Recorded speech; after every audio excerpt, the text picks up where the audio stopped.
Dios los bendiga, hermanos, bendiciones a todos. Procedemos al mensaje, a la palabra que el Señor tiene para nosotros. Le he titulado Bienaventurados los pobres en espíritu. Vamos a proceder a partir de ahora a una serie de mensajes relacionados al Sermón del Monte o Sermón de la Montaña. El Sermón del Monte es una serie de enseñanzas que Jesús enseñó una tras otra desde un monte, y así de simple. Por eso se le llama el Sermón del Monte, porque fueron varias enseñanzas condensadas básicamente en 3 capítulos del libro de San Mateo, empezando en el capítulo 5, luego el capítulo 6 y terminando en el capítulo 7.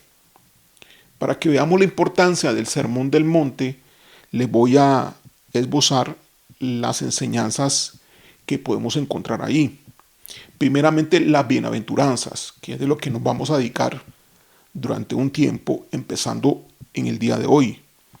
Segundo, la sal de la tierra, la luz del mundo, el enojo, el adulterio, el divorcio, los juramentos, el amor hacia los enemigos, la oración, el ayuno, haciendo tesoros en el cielo, la lámpara del cuerpo, las riquezas, el afán y la ansiedad, el juzgar a los demás, la regla de oro, la puerta estrecha, por los frutos se conocerán, y los 2 cimientos. Estos son básicamente la serie de enseñanzas que podemos encontrar en el Sermón del Monte.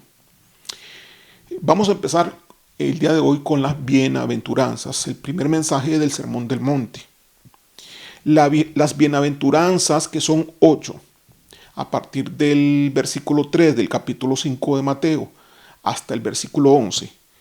8 bienaventuranzas es la descripción que hizo Jesús de lo que él deseaba que sus seguidores fueran e hicieran.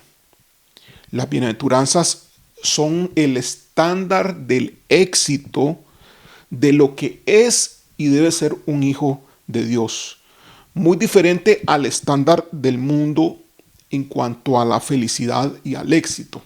¿Por qué hablamos de felicidad y éxito? Porque el Sermón del Monte, en la parte de las bienaventuranzas, inicia siempre cada bienaventuranza con la palabra bienaventurados, que en griego viene del griego de la palabra makarios, que significa felices. Pero bienaventurados, felices, dichosos, también implica exitosos.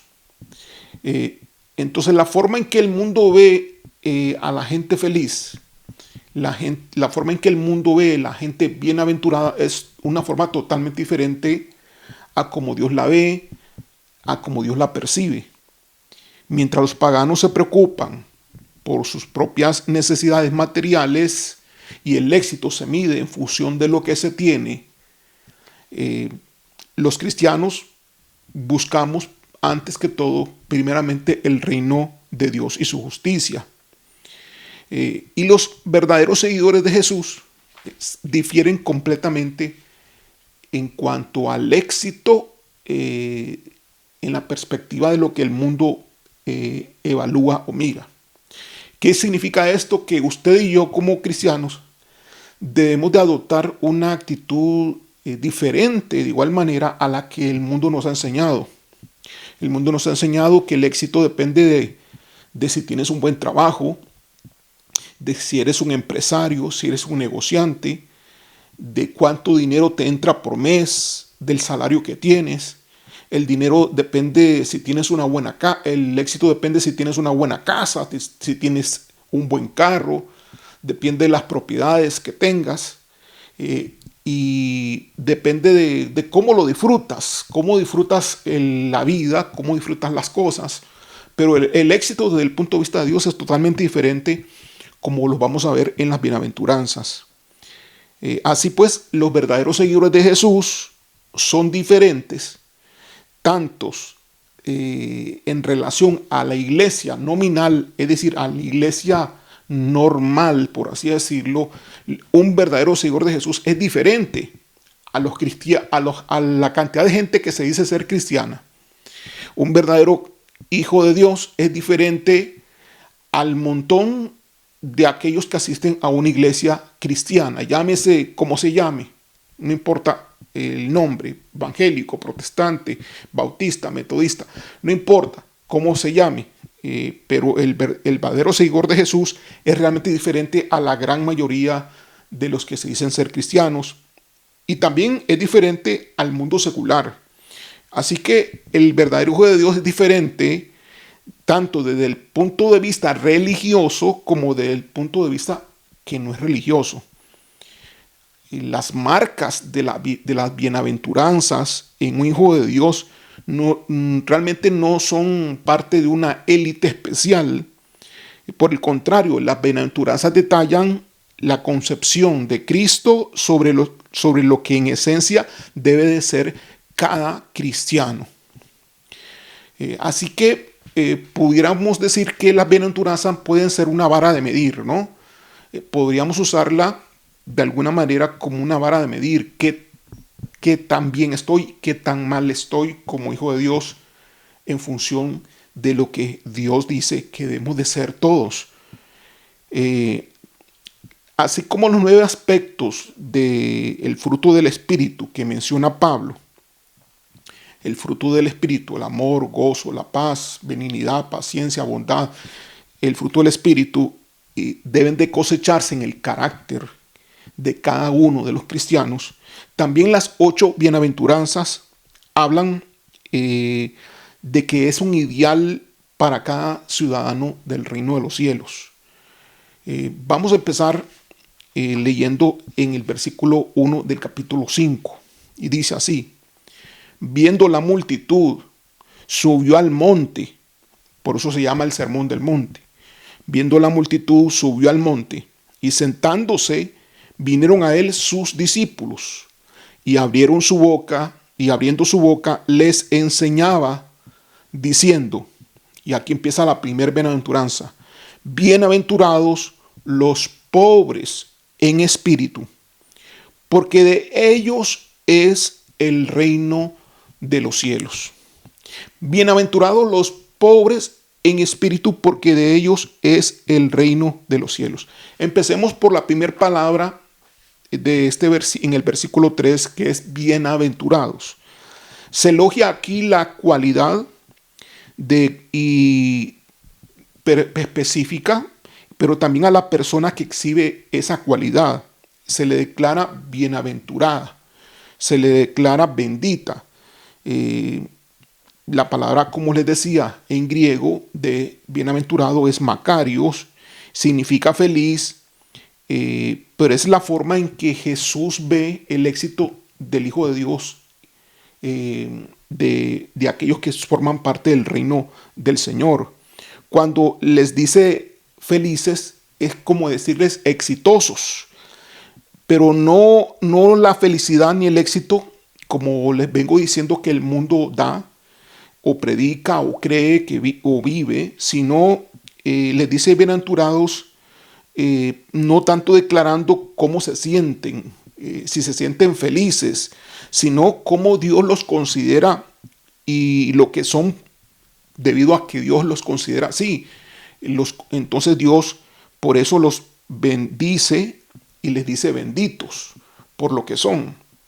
Las promesas de Jesús en las bienaventuranzas tienen un cumplimiento presente y también un cumplimiento futuro. Ahora disfrutamos los frutos primeros de la cosecha, pero después vendrá el fruto al final de toda la cosecha. Las bienaventuranzas describen cómo son o cómo deben de ser los nacidos de nuevos en el Señor. Las bienaventuranzas manifiestan las bendiciones de Dios que Él otorga sobre aquellos en quienes está obrando este carácter de un verdadero hijo de Dios. Entonces dice, bienaventurados, les va a ir bien, los bendigo, son especiales para mí, benditos, felices, Esa es desde la forma en que Dios les dice. Los pobres en espíritu. Ahora, la palabra pobre en el Antiguo Testamento es aquel que está afligido, es incapaz de librarse por sí mismo y necesita ayuda. Es aquel que mira a Dios en busca de salvación, al mismo tiempo que reconoce que no tiene ningún derecho alguno a reclamar algo.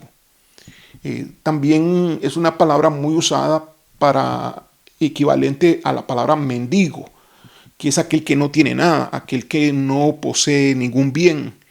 Entonces, cuando dice ahí los pobres en espíritu, vean ustedes que no son pobres a nivel de un rasgo social, a nivel de un estatus, sino que son pobres espiritualmente. Así que esta palabra de pobre en espíritu en el Antiguo Testamento también se le da el nombre de espíritu humilde y quebrantado, corazón quebrantado. Lucas capítulo 4, versículo 18 dice que el Señor vino para eso. Dice, el Espíritu del Señor está sobre mí por cuanto me ha ungido para dar buenas nuevas a los pobres. Ahora, cuando dice aquí que Dios le ungió a Jesús para dar buenas nuevas a los pobres, no es una clase social. Es cierto que los pobres tienden a estar más cerca del reino de Dios, porque a un rico se le hace difícil entrar en el reino debido a que tendría que desprenderse de sus riquezas en el sentido de su mente y espiritualmente. Y aquel que era rico, que quería ser discípulo de Jesús, Jesús les dijo, vende todo lo que tiene y sígueme. Pues para un rico es un poco más difícil o mucho más difícil entrar en el reino de Dios. Pero aunque sea así, aquí el punto de la bienaventuranza no tiene que ver con una clase o un rasgo social. Tiene que ver con una persona que mantiene un corazón y un espíritu humilde y quebrantado. Así que el Señor es enviado para aquellos que tienen ese espíritu. Y vuelvo a repetir aquí, Lucas capítulo 4, versículo 18, dice, el Espíritu del Señor está sobre mí por cuanto me ha ungido para dar buenas nuevas a los pobres. Me ha enviado a sanar a los quebrantados de corazón. Ahora, estos quebrantados de corazón no son personas que perdieron un familiar, no son personas quebrantadas de corazón porque los dejó el novio o la novia. No son personas quebrantados de corazón porque están sufriendo alguna necesidad o alguna situación emocional. No, son quebrantados de corazón de otra manera, del punto de vista espiritual. Y vuelvo a repetir, el Espíritu del Señor está sobre mí por cuanto me ha enviado, me ha ungido para dar buenas nuevas a los pobres. No son pobres materiales, son pobres espirituales. Me ha enviado a sanar a los quebrantados de corazón, a pregonar libertad a los cautivos. No son personas cautivas que están en las cárceles físicas de cada uno de los países. No, son personas aprisionadas por el enemigo. Y dar vista a los ciegos, y no son ciegos físicos, aunque el Señor sanó y dio vista a ciegos físicamente. Cuando aquí dice dar vista a los ciegos, son personas que no ven, que no están siendo capaces de ver las cosas espirituales, a poner en libertad a los oprimidos de igual manera. Así que ser pobre en espíritu es reconocer una pobreza espiritual, una bancarrota espiritual delante de Dios, debido a que somos pecadores. Estamos bajo la santa ira de Dios, y ese es un pobre en espíritu, hacia aquel que entiende que debido a su pecado hay una ira de Dios y que no merece nada más que el juicio de Dios, que no tiene nada que ofrecer, nada que abogar, nada con el cual comprar el favor de Dios. Por lo tanto, no nos corresponde otro lugar excepto el lugar del publicano. Digo que no nos corresponde porque somos hijos de Dios y nosotros debemos de ser considerados pobres en espíritu. De pobre en espíritu es la condición de aquel publicano que se acerca a Dios en la parábola de Jesús y clama a Dios sin alzar los ojos al cielo, diciendo: Dios, sé propicio a mi pecador. Lo contrario a este hombre era el otro que decía: gracias, Señor, porque no soy como ese publicano, no soy un pecador como ese. Yo ofrendo, yo diezmo, yo cumplo con lo que tú dices, y ese es el que se siente que tiene mucho, que tiene algo, y el pobre en espíritu es aquel que siente que no tiene nada, que siente que no puede dar nada, es aquel que es como como una persona que no tiene absolutamente nada que dar. Es aquel que sabe que no merece nada. Ok, entonces veamos Isaías capítulo 57, 15, para ir esbozando lo que la palabra de Dios dice acerca del pobre en espíritu. Dice así: porque así dijo el alto y sublime, el que habita la eternidad y cuyo nombre es el Santo. Yo habito en la altura y la santidad, y con el quebrantado y humilde de espíritu, para hacer vivir el espíritu de los humildes y para vivificar el corazón de los quebrantados. Aquí cuando dice en este versículo que él habita con el quebrantado, humilde de espíritu, estamos hablando entonces de un pobre en espíritu, precisamente. Entonces el Señor, el Santo, el Sublime, habita con el quebrantado y humilde de espíritu, para hacerlos vivir, para hacer vivir el espíritu de esos humildes y vivificar el corazón de ellos. No hay forma de acercarse a Dios y que Dios te acepte como debe, como tú quieres, o como todos queremos que nos acepte el Señor, si no es a través de un espíritu de humildad y un corazón quebrantado. Por eso dice acá: bienaventurados los pobres en espíritu, porque de ellos es el reino de los cielos. Vamos a ir a otro versículo, Salmo 51, 17. Dice: los sacrificios de Dios son el espíritu quebrantado. Cuando dice los sacrificios de Dios, está hablando de las ofrendas. O sea, lo que le presentaban al Señor, ofrendas, sacrificios de corderos, lo que le daban a Dios. Los sacrificios de Dios, es decir, las ofrendas que yo le voy a dar, es el espíritu quebrantado. Al corazón contrito y humillado no despreciarás tú, oh Dios. Ese es el pobre en espíritu, aquel que tiene el espíritu quebrantado, aquel que tiene el corazón contrito y humillado. ¿Y qué es un corazón contrito y humillado? Es un corazón arrepentido. Es una persona que entiende, que reconoce que en sus pecados él no merece otra cosa que el juicio de Dios, y que él está incapaz de ganar algo por sí mismo delante del Dios santo, recto y justo. Ese es el espíritu contrito, y aquel que se ha arrepentido, aquel que se arrepiente y se duele por el pecado que ha cometido. Ese es el espíritu, el corazón contrito y humillado, es decir, el pobre en espíritu. Salmo 34, 18. Leamos, dice así: cercano está Jehová a los quebrantados de corazón, y salva a los contritos de espíritu. Ese es el pobre en espíritu. Isaías 66, 2. Dice: mi mano hizo todas estas cosas, y así todas estas cosas fueron, dice Jehová. Pero miraré a aquel que es pobre y humilde de espíritu, y que tiembla a mi palabra.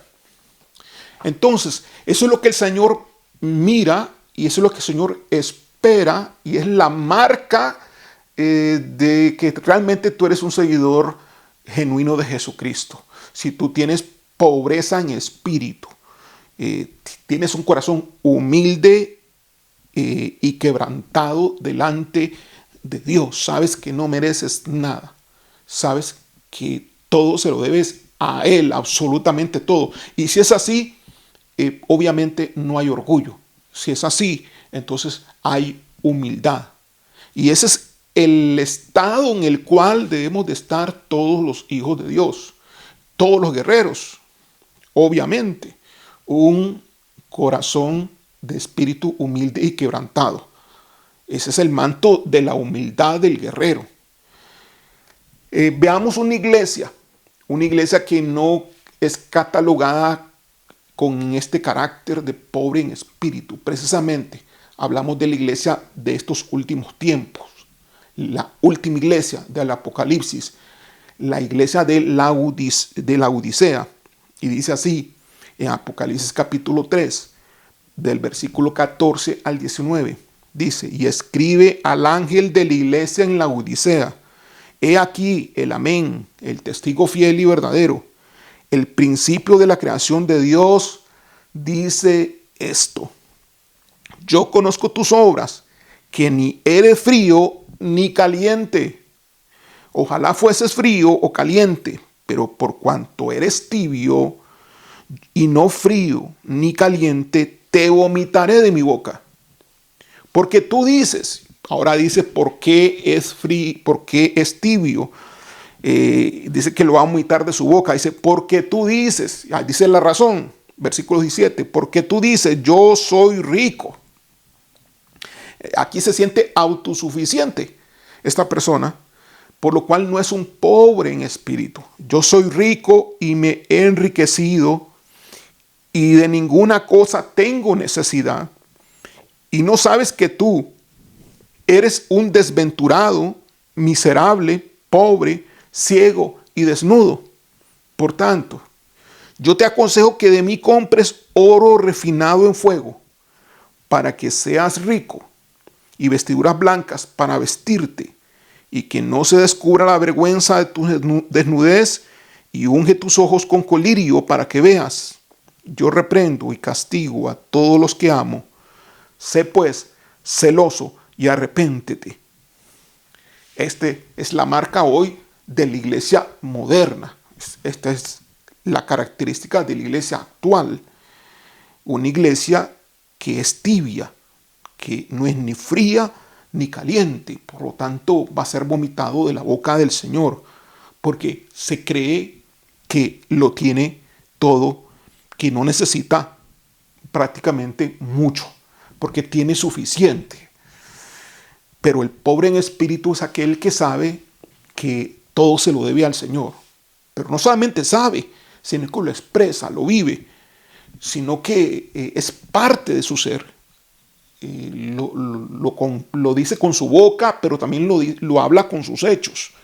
Porque fácilmente todos vamos a decir, obviamente, yo soy también pobre en espíritu. Todos van a decir, somos pobres en espíritu, pero no es el que dice, sino es el que manifiesta los frutos de ese carácter, de esa actitud. Sí, son actitudes, las bienaventuranzas, son actitudes que todo cristiano debe de tener. En la descripción de lo que Jesús dijo que deseaba de sus seguidores que fuesen y que hicieran. Así que es la marca del éxito. La marca del éxito para Dios es la pobreza en espíritu, mas para el mundo no es el ser pobre, ese es el ser rico. El ser rico en espíritu sería la marca, o sea, el rico en lo físico, sería la marca del mundo. Y obviamente sabemos que este mundo está gobernado por el príncipe de las tinieblas. Así que tenemos que nosotros aprender a desarrollar a través del Espíritu Santo, a través de la ayuda del Espíritu de Dios, la marca de un verdadero hijo de Dios en la primer bienaventuranza. El ser pobre en espíritu. Nunca se nos debe olvidar. Si somos pobres en espíritus, entonces no hay prepotencia en nuestra vida a la hora de hablar, a la hora de relacionarnos con los demás. Si somos pobres en espíritu, siempre habrá humildad, siempre habrá reconocimiento, no habrá altanería, siempre habrá respeto, siempre habrá cordialidad, y no habrá palabras hirientes, no habrán inclusive hasta ni groserías. Si somos pobres en espíritu, reconocemos que todo lo que tenemos y lo que es bueno, lo tenemos únicamente y exclusivamente por Dios. Si somos pobres en espíritu, entonces creemos que no tenemos nada que sea bueno, que todo lo bueno proviene de Dios. Pero no solamente es decirlo, no solamente es creerlo diciéndolo, sino expresándolo en la vida diaria, en la relación con las personas, con nuestros amigos y con nuestras familias, con las personas en general. Y sobre todo en nuestra relación con Dios. Cómo nos comportamos delante de Él, en las cosas que Él nos dice, en las cosas que Él hace por nosotros. Lo hacemos de una forma de rebeldía, lo hacemos de una forma altanera. No estamos de acuerdo muchas veces en las condiciones que Dios nos pone. Nos resistimos a la palabra de Dios cuando nos toca la parte sensible, cuando nos mueve en el piso Dios mismo para corregirnos. Somos difíciles de poder ser enseñados porque somos rebeldes por naturaleza. Entonces significa que hay poco de este elemento de ser pobre en espíritu. Debemos de colaborar con el Espíritu Santo para que este carácter, esta actitud que nace del Espíritu Santo en nosotros pueda ser desarrollada. Bienaventurados los pobres en espíritu, porque de ellos es el reino de los cielos. No hay forma de entrar al reino, sino es a través de esta característica de ser pobres en espíritu.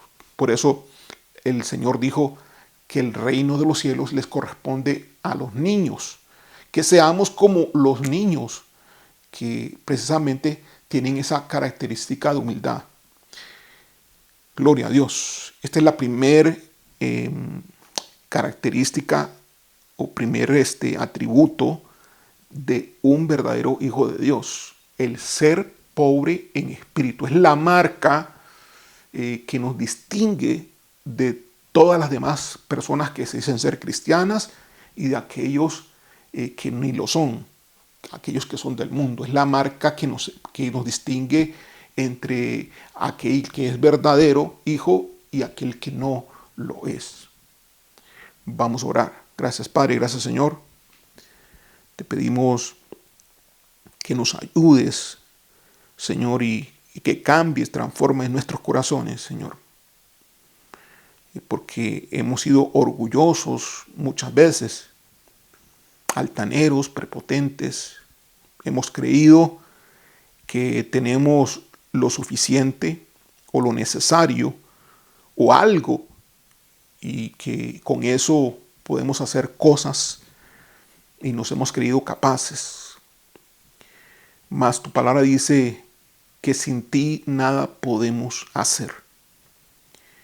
Abre nuestros corazones, toca nuestras vidas, Señor, para entenderlo, para caminar y ser de aquellos pobres necesitados, aquellos que no tienen nada y que dependen totalmente de ti, Señor.